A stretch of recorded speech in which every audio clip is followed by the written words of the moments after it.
Hi, welcome back. My name's Steve Allgeier, the Hortman. Welcome back to the Hortman Show. All sorts of good stuff going on this week in Carroll County, especially the rain, but that depends on who you ask. Probably one of the first things I should start with is something called, what I call the weed of the week, although this has become quite an invasive species. It's known as Japanese stiltgrass. And our woods, especially the woodland floor in any shaded area, this has become the dominant species. Stiltgrass, I believe, and people argue over this, came in the 1930s, they believe, from Asia as packing material to Tennessee. And the idea was that this dried grass, it's green right now, but this dried grass was used as packing material around China that was being imported, and somehow it first got loose in Tennessee, and now it is all over the place. It's probably one of, if you're going to ask anybody who does battle with weeds, especially in the woodlands, this would be on the top 5 list. And it's a successful weed just because I feel deer leave it alone. And you'll go into areas where deer have browsed everything, and you'll see this beautiful green carpet. And every so often when I'm in the woods with people, a lot of people comment to me, man, this is a very pretty effect, this sweep of this, usually about 1 foot to 2 foot tall grass, and it's this monolithic growth. The stiltgrass itself is an annual weed, meaning that the plant dies. Actually, I have a little piece of gallium in here. We'll throw that out. But the grass is an annual weed, and annual weeds are kind of easy to figure out if it's an annual or perennial by the root system. If you pull it up and it comes out very easily and has these very short roots, you know you have an annual typically. And annual just means that it completes its entire life cycle in one season, in that growing season, and sets seeds for next year, that this plant doesn't return each year. It's a problem all over, and I find it's especially a problem where deer are heavy and the oak population, which really was our canopy for many years, but when oak population is low and you don't have a thick leaf litter that oak produces, because oak leaves break down very slowly, you get lots of this. Deer bring it in. And unfortunately, stay tuned, because there's a new species coming in called wavy leaf basket grass, which looks a lot like this and has a very attractive blade. It has a crinkled kind of blade. And to me, I think this new grass that hasn't really become too prevalent in Carroll County, I've seen a few little spots of it, but the wavy leaf basket grass will fill in where this isn't growing. So welcome to the world of invasives. Management is difficult. You think, it's an annual grass, I pull it out by the roots, I'm done with it. But if you're looking at acres of this stuff, then you start scratching your head and wondering how much effort you have. If you do choose to pull it, do it toward the end of its growing season, because if you pull it now, the seedlings or the young seed that will be exposed as you upright these pull these plants out, you're going to be disturbing the soil. And more than likely, there's this seed bank of microstesium, that's the botanical name, stiltgrass seeds laying there ready to germinate, and they'll just fill back in. So ideally, if you want to control this organically or non-chemically, you can cut the tops out and let it grow and just keep it from seeding. But boy, lots of luck keeping it out, because you can only control it on your property, and typically a lot of people have tracts of woodland that adjoin other tracts of woodland, and if it has any capacity to creep back in, it will. You can chemically manage it. There's all sorts of great fact sheets on it. I was looking around for my handy fact sheet, and somehow, here it is. University of Maryland has something up, and also National Park Service has a great fact sheet, and we have the link to that that you can look at. The one from Maryland is very general. This one is very specific. It'll talk about the various herbicides in pre-emergence, which are herbicides that you put down to prevent seed from germinating. And these are very good at giving you other control options. But it's an uphill battle, and I think vigilance is the big factor when you're trying to control a weed that's this aggressive. You can't just pull it up and walk away and expect to be rid of it. It's going to keep returning from other populations. Deer track it in on their hooves, so you can't just let it lay. Life's a struggle, and this is part of the struggle. The other good thing that came across my desk is a beetle. This is a caterpillar catcher. I've seen a couple of these this year, caught one earlier, and then one was just brought in last week. And these are ground beetles, and people see this large green beetle scurrying across the ground, and you can tell it means business. When you look at it, especially the front end, the head, you'll see it has large mandibles, and it has forward-facing eyes, and as you see it moves fast. So these are good indicators of a predator. And they don't really bite people, but they're great at controlling caterpillars. And almost all the caterpillars in Maryland are foliage eaters, so they tend to do a fair amount of damage to plants in the garden. Yeah, they'll eat monarch caterpillar as readily as any other caterpillar, so it's part of the game. Just because we call it beneficial doesn't mean that it's always our friend. Here's a classic problem that we've seen quite a bit of this year in various forms. This actually was a problem that probably happened last year or was caused last year, but this gentleman brought in a part of a tree lilac, and I also saw this on cherry trees. Tree lilacs and cherries have very smooth, thin bark, and they're very susceptible to herbicide damage just through absorption through the bark. And this tree is still alive. It's hard to tell, but these ends are still green, and they're still pliable little green leaves. But you can tell under the pressure of the herbicide that probably was absorbed through the bark, the leaves aren't really unfurling any. They're just skinny little stubs. So this plant's probably toast. If it can't put out leaves this year, it's going to be dead next year, or very unlikely that it'll live. What you can do, that was his next question. He said, hey, what can I spray on it to make it better? Buy a new tree. This one's probably gone.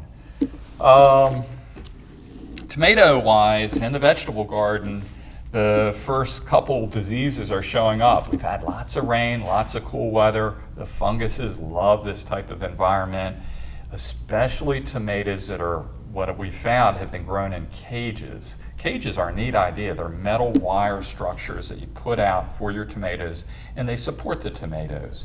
But in time, as the tomatoes become bushier and taller, and your cages are tall, the plants retain a certain amount of density, leaf density, within that cage, and that creates the perfect environment for the fungus to take off. And this fungus, Septoria, is one of the early blights that classically starts on the bottom of the plant and burns its way up the plant. You'll see the leaves slowly dying. They call it that burning effect. And you'll start with these little brown dots, and they start to coalesce, the leaves yellow. To me, it's a minor disease because most of these plants live. But ideally, what you can do is buy disease-resistant tomatoes and make sure you manage the plants by opening them up a little bit, giving them breathing room. It's great to have all these tomatoes close together, but you're also fostering disease when you create that dense environment. So if you can, give up on your cages. I know they're convenient, but this also, on a year like this where it's nice, cool, and wet, you're going to have more disease problems. Just an update on Japanese beetles. The calls have really picked up. We're starting to hit kind of high population periods. They're chewing on willows, hop plants, elms, you name it, they're on the plant. They have a very wide palette. There's certain plants they leave alone. I don't see them chewing too often on oaks and maples, although some of the Chinese maples I've seen beat up on the small dwarf maples. This is an evening primrose plant, and you can see the top. This is just the top of the plant, but you can see all the leaves are very tattered. Japanese beetles try to kind of preserve their jaws. They can wear their jaws out by eating a lot. And what they'll do is they'll skeletonize or eat in between the veins. This is so dried up I can't really spread it out, but you'll notice that the leaves that are hit by Japanese beetles have a very tattered look where the veins are just left. They call that skeletonizing, and they also work on the top of the plant because that's the portion of the plant that receives sunlight first. and you'll see the damage occurring in the top of the trees. It warms them up in the morning and it gets them moving, and that's what they'll work on first. Other great diseases, I kind of deal in death, which is amusing. I really shouldn't appreciate this stuff as much as I do, but this is what comes across my desk. People who love Harry Lauder's walking stick, it's also called a contorted filbert, and this is a plant that's also readily attacked by Japanese beetles, but are coming in complaining about branches dying and dying back significantly. And to me, it's always been an oddball looking plant because even healthy, it has these very crinkled, almost limp looking leaves. And this particular variety, or cultivated variety, Harry Lauder's walking stick, is susceptible to eastern filbert blight. Actually, I think a lot of the filberts are. And the blight itself, to me, the description I hear most often is they say it looks like these twisted stems are turning into tentacles. And sure enough, you can see these open kind of wounds, these cankers expressing themselves on the side of the stem. Yeah, you can save these plants if you cut back vigorously. I think the recommendation is you cut back at least 4 inches below where you see this disease manifesting itself, and you can use fungicides. But on a plant like this, and I don't have the whole plant, but I had a picture of it, a very large portion of the plant was dead. And the problem is these are almost always grafted onto some other filbert rootstock, which means that they marry this top twisted part to a more vigorous root system of a different type of filbert, and invariably that root system will start to send up sprouts, and those sprouts aren't twisted, they're very straight. And this shrub, this twisted part will disappear, and pretty soon you'll look at your spot where you had a filbert, and you'll notice that it's just these tall, straight shoots that look nothing like this kind of attractive, contorted filbert that you have here. So eastern filbert blight, it's been around for a while. I see it occurring quite a bit on these Harry Lauder walking sticks. Not a whole lot you can do when a plant is too far gone, and do you really want to put up with the maintenance if you do get this disease? Because once you have it, you pretty much need to follow it with fungicide treatments if you want to keep it clean. My argument is, hey, why go through that? Look at some of the other contorted type of plants. There's a twisted willow that has interesting kind of bends and twists, and probably other plants out there. If anybody knows Jonathan Bauman, he works for Carroll County and helps with the reforestation effort, and he dragged this in today. This is great. This is a weed that was introduced, and I guess in a sense it's invasive. It gets quite tall, about 5 to 6 foot tall. We have both the base and the top.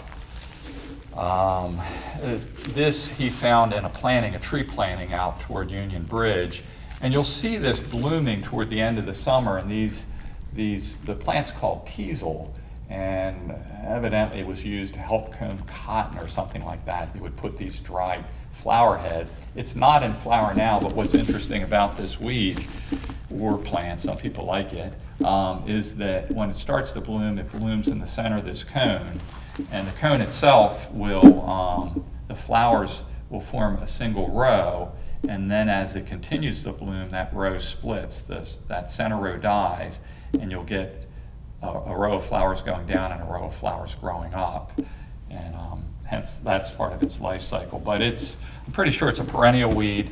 It's a tough weed if you don't mow your meadows and pastures and areas down near stream sides, and that's why I have a feeling there was so much of this. It was given a chance to grow, and I see it a lot in kind of neglected roadside areas.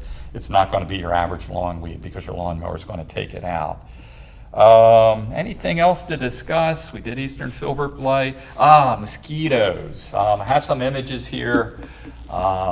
Again, getting back to the rain, with it comes mosquitoes. And we have a new species of mosquitoes. I shouldn't say it's new, but it's been around for a couple years, called the tiger mosquito or Asian tiger mosquito.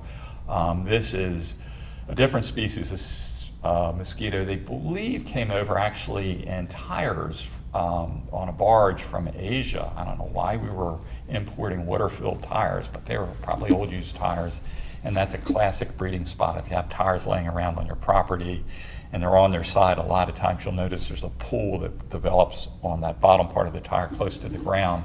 But anything that can hold water or water is what will be your mosquito breeding site. There's lots of things you can do. As you can see from the pictures, trash cans, boats, whatever that are in your yard, make sure that they're covered or you drain them out. It doesn't take long for the mosquito larvae, and there's a short video clip, hopefully it's clear enough for you to see, but you'll see that larva swimming around in there. That's the larval stage. It's feeding, but it's not feeding on blood like the female mosquito once it hatches out. Getting back to the Asian tiger mosquito, it's unusual because it isn't like our other mosquito species in that it will actively feed during the day. So you get lots of people that are saying, I don't understand it. There's mosquitoes biting me in the middle of the day.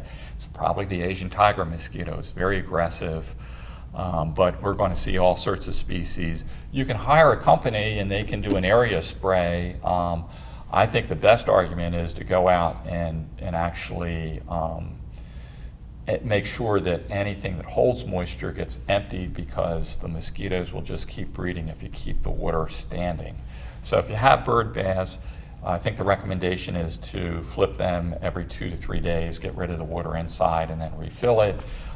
There is a great little device called a BT Dunk, and it's a little biscuit size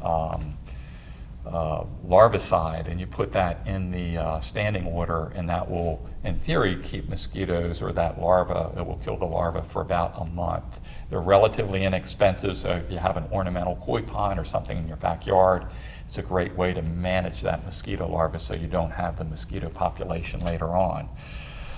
Please keep up with us on YouTube. We have a link below, or follow us on social media, and also send questions. Love to answer emails. And I do have my phone number listed and my email address. But thank you, and look forward to seeing you next week. Golden? Cool.